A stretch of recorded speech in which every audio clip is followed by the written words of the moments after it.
নানা নাটকীয়তার পর নওগাঁর সদর থেকে উদ্ধার হলো মোহাম্মদপুর থেকে নিখোঁজ স্কুল ছাত্রী আরাবী ইসলাম সুবাহ।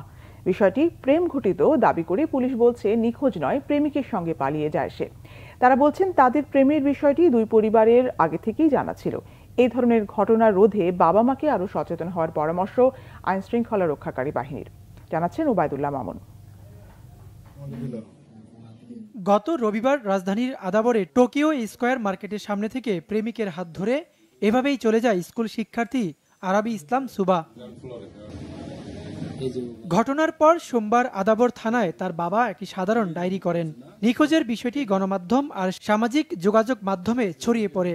মানবিকভাবে বিবেচনায় নিয়ে তাকে উদ্ধারে গুরুত্ব দেয় বিভিন্ন মহল, সামাজিক যোগাযোগ মাধ্যমে ওঠে আলোচনার ঝড়।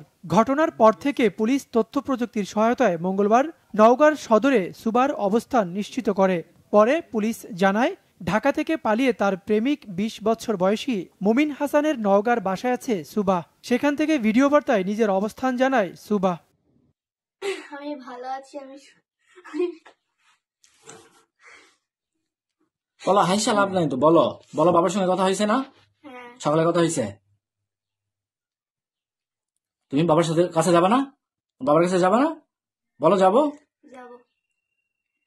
নওগাঁর বাসা থেকে আটক করা হয় মুমিনকে, উদ্ধার করা হয় সুবাহকেও। বিষয়টি প্রেম ঘটিত ছিল উল্লেখ করে পুলিশ বলছে, মুমিন আর সুবাহ মাঝে মোবাইল ফোনে যোগাযোগ ছিল, সেখান থেকেই প্রেমের সম্পর্ক।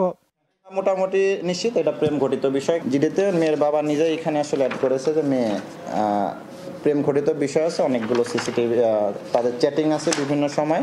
এইটা পরে আমরা দেখলাম যে মেয়ে আগে থেকে পরিকল্পনা করতেছিল যে সে পালিয়ে যাবে তার মানে কথিত বয়ফ্রেন্ডের সাথে। পরবর্তীতে আপনারা তো দেখেছেন যে সিসিটিভির ফুটেজ আমরা কালেক্ট করেছি এবং তথ্য প্রযুক্তির সহযোগিতা নিয়ে আমাদের বিভিন্ন টিম কাজ করেছে। সর্বশেষ আমরা নওগাঁ থেকে মেয়ের সন্ধান পেয়েছি এবং মেয়ে হেফাজতে আছে। উভয় পরিবার বিষয়টি জেনেও পুলিশ ও গণমাধ্যমের কাছে তথ্য গোপন করেছে মন্তব্য পুলিশের।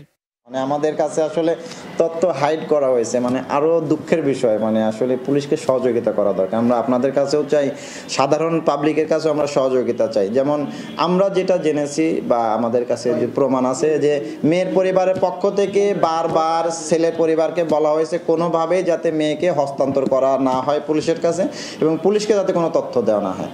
মেয়ে উদ্ধারের পর অসুস্থতার কারণ দেখিয়ে থানায় আসতে অপারগতার কথা জানান সুবার বাবা।